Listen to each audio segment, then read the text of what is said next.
Hello, my people. We are back. Now, it's been a minute, and a lot has happened within that minute that it has been. Let me restart. We've had His Excellency John Dramani Mahama in the process of forming his government. We've seen him appoint a number of ministers. Now, he's appointing them in batches. Era doing it. Within this process, we've seen the appointment, from the appointment by the president to the vetting by parliament, and then to the swearing in by the president. There has been a lot of things unfolding. You've seen some matters arising, and what we're going to do is we're going to unpack them. I don't know why a simple process as vetting, we would see such drama. It's been drama upon drama upon drama. From some famous quotes from ministers, my wife is the one supporting me, my wife is a very industrious lady, to the fights, the drama, and it's a lot. Now we are going to unfold all that. My name is Emmanuel, and this is New Affairs. So far, we've seen a number of ministers appointed by His Excellency John Dramani Mahama. We've seen some ministers in his previous government, they were deputy ministers. We've also seen some reshuffling, some moving from one ministry to another ministry. Now, people have their own opinions about the whole appointment process.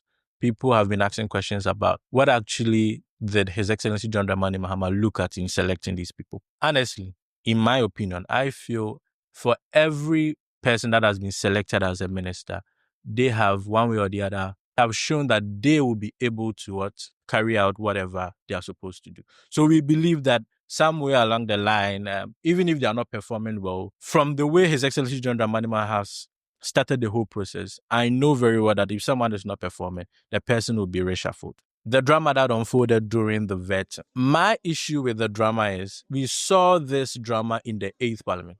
Now in the 9th Parliament, we've seen it. I don't know if this is going to be a trend. If it is, then I think as a country, one criteria that we should look into is to make sure that if you want to be an MP, you should be strong enough so you can fight. I don't know if it's going to be a trend, because if it's going to be a trend, then we might as well be picking strong people to represent us. And it's obvious. We had tables there. We had chairs there. So I'm very sure that this was a wrestling match.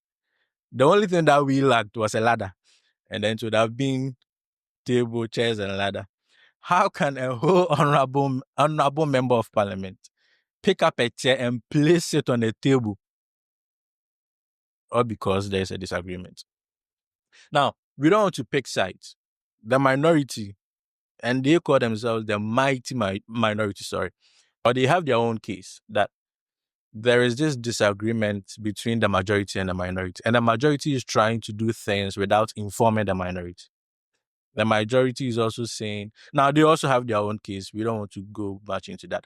But our problem is the fact that as honorable members of parliament, they have gone through this unfortunate incident.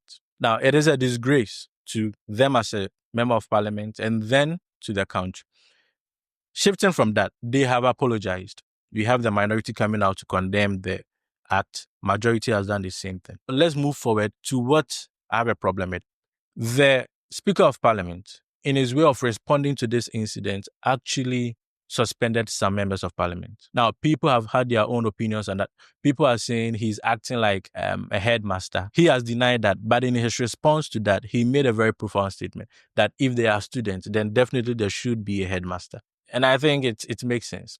The minority's argument when it comes to him suspending the members of parliament, the 4 members of parliament, is he doesn't have that constitutional power to suspend a member of parliament. And if it's not checked, years later, it was set as a precedent where people or speakers of parliament can just be suspended anyhow. In as much as I actually agree with the minority leader on that particular thing, we haven't checked, so the speaker doesn't have so much power in parliament.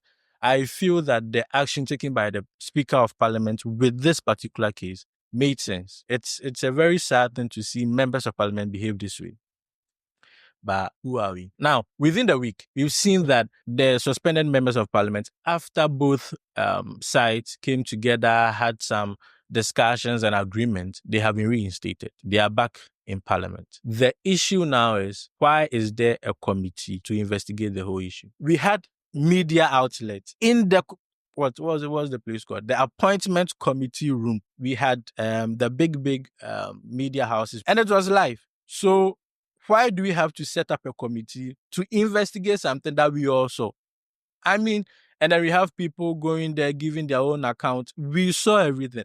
I feel as a country, this committee setting is becoming too much. What is the essence of the committee? They are coming in to investigate something that we already know, something that we saw its escalation to its de-escalation to whatever that happened. We saw everything. Why do we have to set up a committee to discuss that?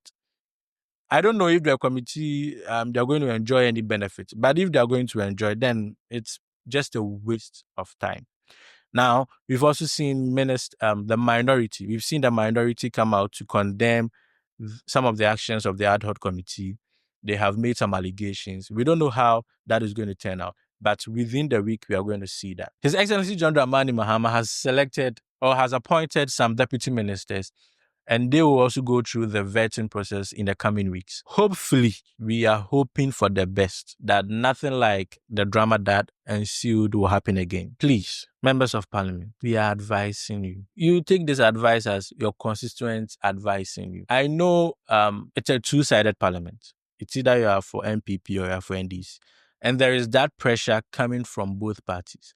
But why? Why would you do this to yourself? Like, just in the name of gaining that status that you are loyal to your party, you would go to the extent of disgracing yourself just because, oh, come on, let's do better. We've seen a number of things happening in the chambers that we are not proud of as a country. The calling of names, some pictures being, I don't know if it's AI edited or whatever, MPs being accused of watching porn. Come on. We are better than that. As a country, we've had this democracy for years. It is time for us. I feel this is the time that our democracy is being tested. We've gone past the biggest one. That is the election. We've gone past it, and it was very successful. I don't know why something as simple as a vetting process would cause a fight. And it wasn't just argument or something as usual. It was a fight, like fist fight. We had people choke holding. I tell you, this was a wrestling match in disguise as a veteran. But we are here. Honestly, I don't want to come here to talk about drama again. Let's talk about the things that will affect our country. Again, this is New Affairs. You meet us again. Stay connected. Bye-bye.